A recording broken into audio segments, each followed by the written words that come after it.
Apalagi Nabi Yunus dimakan ikan nun, tunggu. Besar ikan nun itu, namanya ikan nun. Makanya Nabi Yunus itu nama lain daripada Nabi Yunus itu namanya Dunnun. Dunnun.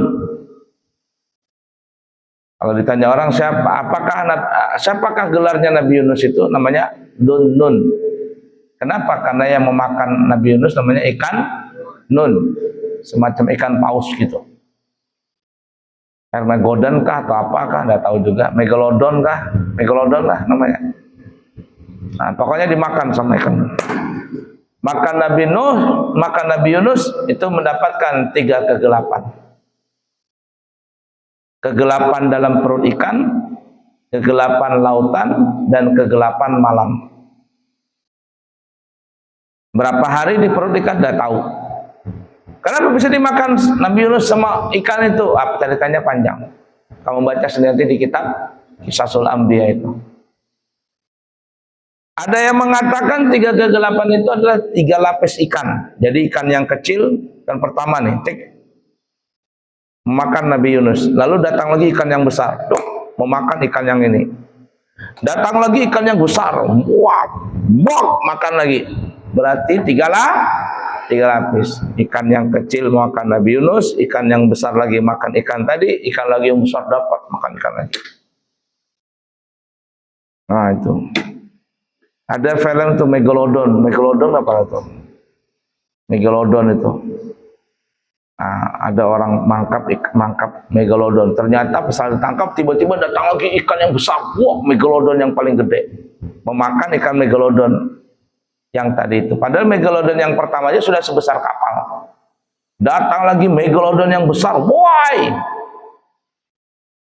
Dimakan itu. La ilaha illallah. Lalu Nabi Yunus membaca La ilaha illa anta subhanaka inni kuntu minadh dhalimin. Tasbih apa namanya? Tasbih Nabi Yunus. La ilaha illa anta subhanaka inni kuntu minadh dhalimin. Mual perut ikan tadi, langsung keluar, langsung dia mual sakit perut, muntah ikan nun. Wah, keluarlah Nabi Yunus dari perut ikan tadi. Keluar Nabi Yunus dari perut ikan itu tanggal 10 Muharram. Nabi Yakub berpisah dengan Nabi Yusuf. Yakub bapaknya, Yusuf anaknya. Karena Nabi Yusuf mau dibunuh sama saudaranya, dipisahkan Nabi Yakub dengan anaknya Ismail. Nabi Yakub menangis, banyak menangis sampai akhirnya matanya rabun. Tidak bisa lagi ngelihat. Kebanyakan nangis. Sampai cerita yang panjang, Nabi Yusuf jadi raja. Jadi Perdana Menteri lah bahasa kitanya. Sampai akhirnya jadi raja. Ceritanya panjang. Lalu datang saudara-saudaranya kepada Nabi Yusuf tadi. Ceritanya panjang. Akhirnya Nabi Yusuf ngasihkan baju, ini bajuku, kasihkan ke abahku, Nabi Yakub. Usapkan baju itu ke wajahnya Nabi Yakub. Kalau sembuh, datang kembali ke Mesir. Pulang anak-anak mereka, saudaranya Nabi Yusuf pulang. Saudaranya jahat-jahat, tapi sudah taubat akhirnya. Nabi Yakub pun, baju Nabi Yusuf diusapkan ke sini, sembuh. Ada yang mengatakan baju yang diusap sama Nabi Yakub itu adalah baju peninggalan daripada Nabi Ibrahim. Yang beliau yang mau dibakar api itu pakai baju itu. Baju sakti. Nabi Ibrahim punya anak namanya Ishak. Warisan baju Ishak. Nah, warisan baju itu diterima oleh Nabi Ishak. Nabi Ishak punya anak namanya Yakub. Maka baju itu pun diserahkan kepada Nabi Yakub. Nabi Yakub menyerahkan baju itu kepada Nabi Yusuf. Makanya Nabi Yusuf itu pas diceburkan ke dalam sungai, dalam sumur, bajunya Nabi Yusuf dilepas, digantikan sama saudaranya baju yang itu, baju yang Nabi Ibrahim pakai itu waktu dibakar api. Makanya Nabi Yusuf selamat. Sampai besar jadi raja, ditaruh kembalikan lagi kepada Nabi Yakub. Sembuh. Kemana baju itu? Wallahu alam sekarang. Nah, sembuhnya Nabi Yakub dari kebutaan itu tanggal 10 Muharram. Nabi Yusuf dipenjara gara-gara fitnahan daripada Zulaikha. Nah, ini Abu ya sering bilang, kamu hati-hati perempuan itu. Perempuan itu jahat. Kamu sukses bisa gara-gara perempuan, tapi jatuh sejatuh-jatuhnya gara-gara perempuan. Gagal hidup gara-gara perempuan. Dari Nabi Adam, kenapa Nabi Adam keluar? Siti Hawa yang menggoda untuk makan buah khuldi.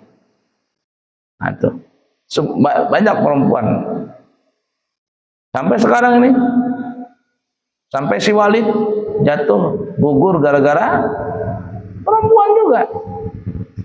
Ngeri perempuan itu. Ini perempuan yang jahat. Tapi kalau perempuan yang baik, seorang laki-laki mendapat istri yang baik, maka si laki-laki itu akan sukses. Karena kesuksesan dari seorang suami, di baliknya itu ada doa sang istri. Nah, istri yang soleha. Kalau istri yang jahat, ya jatuh laki-laki tadi. Nabi Yusuf difitnah oleh Zulaikha. Tidak bisa lagi mengelak. Nah, raja termakan isu, masyarakat termakan isu, dipenjaralah Nabi Yusuf selama 7 tahun. Setelah itu keluar Nabi Yusuf dari penjara dengan cerita panjang. Itu tanggal 10 Muharram. Ketinggalan tadi ya cerita. Nabi Yusuf juga diceburkan oleh saudaranya ke dalam sumur. Ke dalam sumur.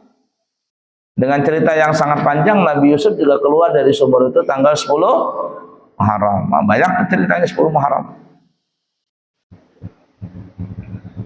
Nah, keluar dari sumur tuh, diangkat sama orang. Orang ngambil air di sumur, pas dia tarik talinya tadi tuh, ember tadi kok berat nih, tarik-tarik, Nabi Yusuf nyangkut di tali itu. Orangnya ganteng, cakep, ya kita jual aja ke Mesir, dijual, dijadikan budak. Padahal Nabi Yusuf orang merdeka. Nah, banyak gak ceritanya sudah? Kalau Abu cerita-cerita satu-satu panjang, sampai jam 10 pagi gak selesai-selesai. Lalu apa lagi? Nabi Musa dapat kitab Taurat di Jabal Sinai, Gunung Sinai, Tur Sina. Wattini wazzaitun wa turi sinin wa hadzal baladil amin. Wattin demi buah tin, wazzaitun demi buah zaitun, wa turi sinin demi gunung Sinai, wa hadzal baladil amin dan demi kota yang aman ini, kota Mekah. Disitulah Nabi Musa mendapatkan kitab Taurat tanggal 10 Muharram.